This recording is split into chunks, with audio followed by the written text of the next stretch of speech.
Hello mga kabulis, ha? Eto na naman tayo, ha? Panibagong araw, panibagong paglalakbay. So, andito tayo ngayon sa Santa Cruz Island, no?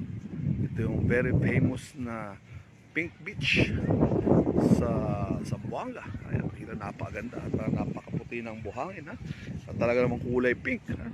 Kaya pala ito yung nagkukulay pink kasi dahil napakarami ng corals dito. Napakarami ng corals na pink. At pag nadudurog ang corals, ayan, tignan nyo sa aking kamay, ha? Kulay pink, hinahaluan ng kulay pink.